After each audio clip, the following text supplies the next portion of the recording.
All my money has been invested in experiments to make new discoveries that will allow humanity to live a little better. All praise of Edison's vigorous and pioneering work is little, but all that he has done has been forged into familiar and passing forms. Alternating current, especially high frequency, passes with surprising freedom even through slightly rarefied gases. An inventor's effort is essentially to save lives. As I review the events of my past life, I realize how subtle are the influences that shape our destinies. Distance, which is the main impediment to the progress of humanity, will be completely overcome, in word and deed. Humanity will be united, wars will be impossible, and peace will reign over the entire planet. Edison's work on the incandescent lamp and the DC distribution system, more than that of an inventor, was that of an extraordinarily energetic pioneer, endowed with the robustness of a horse, prodigious in quantity, but not creative.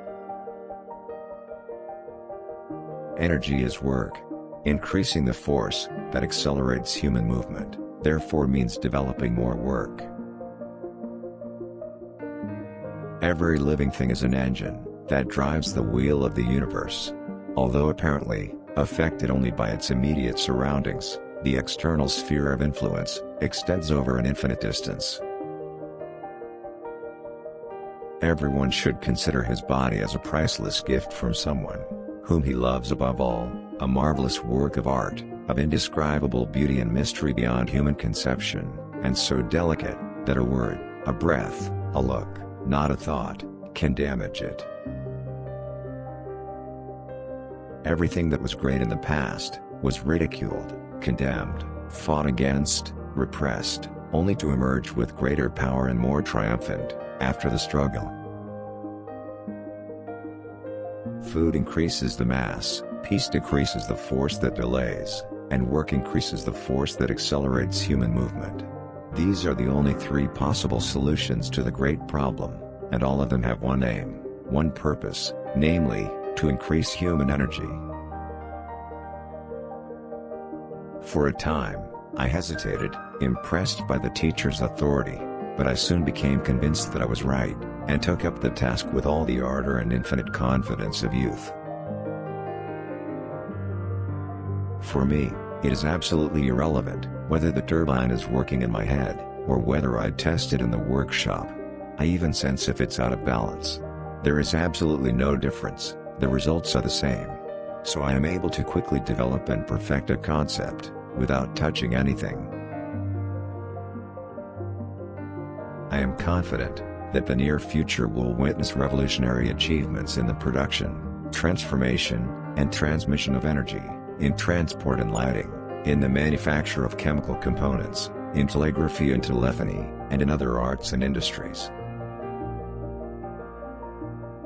I don't care that they stole my idea. I care that they have nothing of their own. I don't think there is any more intense emotion for an inventor than seeing some of his creations work. That emotion makes one forget about eating, sleeping, everything. I don't think you can name any great inventions made by married men. If I were lucky enough to achieve any of my ideals, it would be in the name of all mankind. If we wish to avoid an imminent catastrophe and a state of affairs that could transform this planet into an inferno, we should promote the development of flying machines, and the wireless transmission of energy without delay, and with all the power and resources of the nation.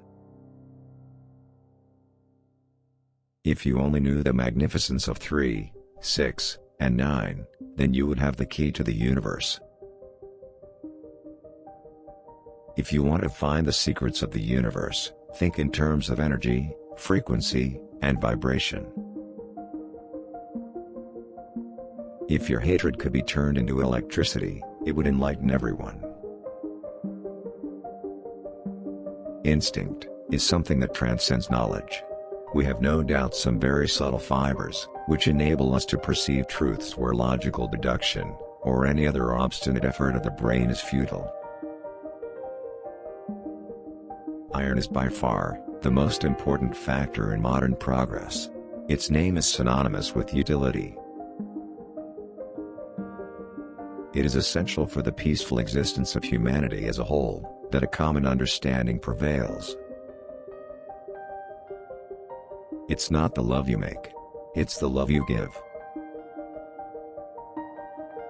Its ultimate goal is the complete mastery of the mind over the material world, and the harnessing of the forces of nature in favor of human needs. Let the future tell the truth, and evaluate each one according to their work and achievements. The present is theirs, the future, for which I have really worked, is mine. Life is and always will be an unsolvable equation, but it contains some known factors. We could say in short, that it is a movement, even if we do not fully understand its nature. Making predictions is risky. No one can guess the distant future. Progress and inventions evolve in different directions from those that were anticipated. Man, however, is not an ordinary mass formed by rotating atoms and molecules, and which simply contains caloric energy. It is a mass which possesses certain superior qualities, by reason of the creative principle of life, with which it is endowed. Man's progressive development is vitally dependent on invention. It is the most important product of his creative brain. Moderate exercise, which ensures a correct balance between mind and body, as well as greater efficiency and performance, is of course a primary requirement. Most people are so absorbed in the contemplation of the outside world, that they are totally oblivious to what is going on inside themselves. Movement involves a body being moved, and a force pushing it against resistance. Mutual understanding would be greatly facilitated by the use of a universal language. My brain is only a receptor. In the universe there is a nucleus, from which we obtain knowledge, strength, and inspiration. My method is different. I don't rush into real work. When I have an idea, I start by shaping it in my imagination. I change the construction, make improvements, and operate the device in my mind. Not only that, but through television and telephony we can see and hear each other as perfectly as if we were face to face, even though the distances involved are thousands of miles. The instruments by which we will be able to do this will be astonishingly simple in comparison with our present telephone. They can be carried in a vest pocket. One can feel a sudden wave of sadness, and rake his brain in search of an explanation, when he might have realized that it was caused by a cloud that did not let the sun's rays through. Our first efforts are purely instinctive of a vivid and undisciplined imagination. Our senses allow us to perceive only a small portion of the outer world. Our virtues and our defects are inseparable, like force and matter. When they are separated, man does not exist. Poor observation is simply a form of ignorance, and is responsible for many unhealthy notions, and many stupid ideas that prevail. Religious dogmas are no longer accepted in their orthodox meaning, but each individual clings to one faith, to a supreme power of some kind. Science is nothing but a perversion of itself, unless it has as its ultimate goal the betterment of mankind. So we find that the three possible solutions to the great problem of increasing human energy are answered with three words: food, peace, work. The day science begins to study non-physical phenomena, it will progress more in a decade than in all the previous centuries of its existence. The feeling is constantly growing in me, that I have been the first to hear the greeting, from one planet to another. The future will show the results, and judge each according to their achievements. The idea came like a flash of lightning, and in an instant, the truth was revealed. The implementation of an idea, as it is generally done, is, I maintain, nothing more than a waste of energy, time and money. The individual is ephemeral, races and nations come and go, but man remains. The meeting with Edison was a memorable event in my life. I was astonished by this wonderful man, who without privileges or scientific training, had achieved so much. I had studied a dozen languages, delved into art and literature, and spent my best years in libraries reading everything I could get my hands on, from Newton's Principia to Paul de Kock's novels, and felt that I had wasted most of my life.